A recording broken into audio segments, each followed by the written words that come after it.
I've read about this idea that we're all traveling through space-time at the speed of light. But the problem in most resources that I found was that, first of all, it just told me that, but I don't like it. I want to discover things myself. I like to piece things together and then come up with a conclusion myself. I think that's one of the richest way to learn science. But more importantly, I did not see a broader significance of that until a few weeks ago. I finally started reading this book called Relativity Visualized by Louis Epstein. And thank you, because a few of you actually recommended that for me. And I think that has started to blow my mind away because, for one, it does exactly that. It helped me discover by piecing things together as to why we say that things are traveling through space-time at the speed of light and what does it really mean.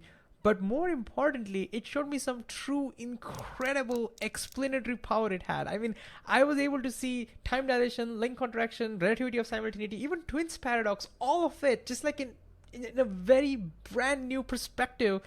And that's not all. It was also able to help me ponder upon some of the most deepest questions of physics, like why do we have 3 dimensions of space and just 1 dimension of time? Or why is it that I can move freely back and forth through space, but I am always a prisoner of the current, present, now when it comes to time? So I am now super excited to share this with you. And if you are as well, let's get started. So Luis, where do we start? Luis says, let's take a concrete analogy. We have an aeroplane, and let's imagine in this world, the aeroplane will always move at a constant speed of 1 meter per second. Okay, so in the first 1 second, let's say the aeroplane moves straight up. So that's 1 meter. Then in the next 1 second, let's say the aeroplane moves that way, another 1 meter. And in the last 1 second, let's say the aeroplane moves horizontally to the right. Okay. But now, what if we were to look at the same thing one more time, but by putting some lights and we were to focus on the shadow that the aeroplane formed? What would be the speed of that shadow in each of these seconds? Well, let's see. So in the first 1 second, that shadow is at rest. In the next 1 second, it starts moving, so it speeds up a little bit. So it starts moving with some speed. And then in the last 1 second, it speeds up even more. It moves even faster. Now, here's the big question. Imagine there was a couple of shadow people. You can imagine them to be 2-dimensional beings who thought that their world was 2-dimensional. That's it. They couldn't comprehend the third dimension. So for all they know, that shadow is an actual object. So what would they be seeing and how would they be perceiving things? Well, let's see. From their perspective, they would say in that first 1 second, that shadow was at rest. It didn't move at all. That object is not moving. In the next 1 second, that object say, hey, it started moving a little bit. And then they say, oh, it's moving even faster. So they see that object accelerating. Now, you and I know what's really going on. We understand that really that object is traveling at the same speed in 3 dimensions. But since that shadow only represents a 2-dimensional projection, that's why that shadow will have variable speed. But they don't know that. In fact, if they could see that shadow long enough and the plane kept on moving and twisting and turning, but all the while maintaining that constant speed of 1 meter per second, they will eventually realize that shadow keeps moving, but it will have a maximum speed of 1 meter per second. And they would be wondering why that would be the case.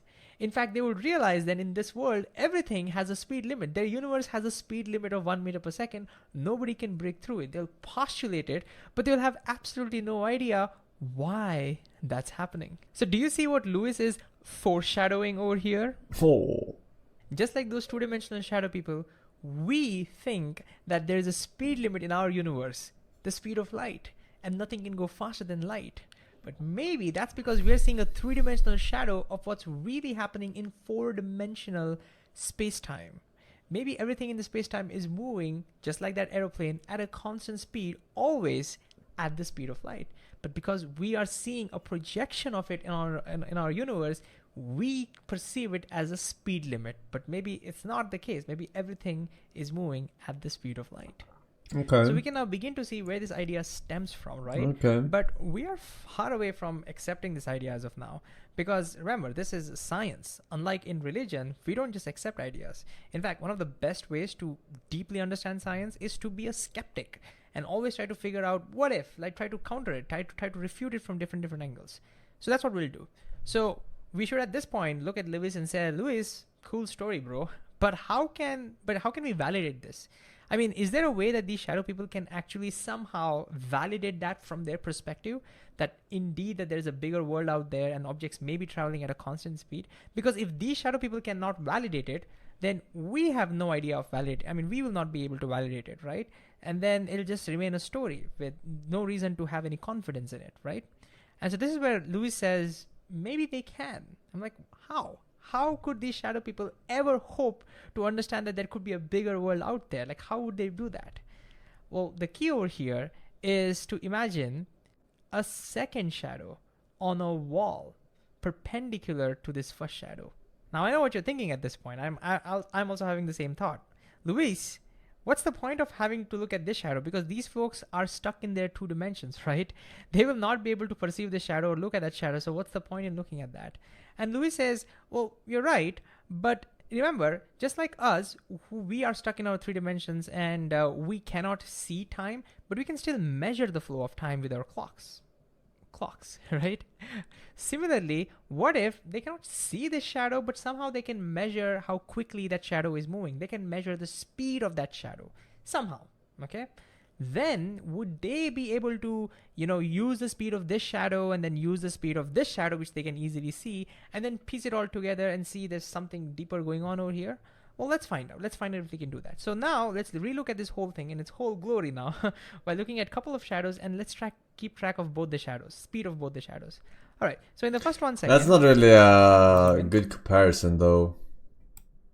Like using a 3rd dimension and comparing it to speed as a 4th dimension for us. Oh, sorry, time. Have you ever tried to get your whole big toe in your mouth?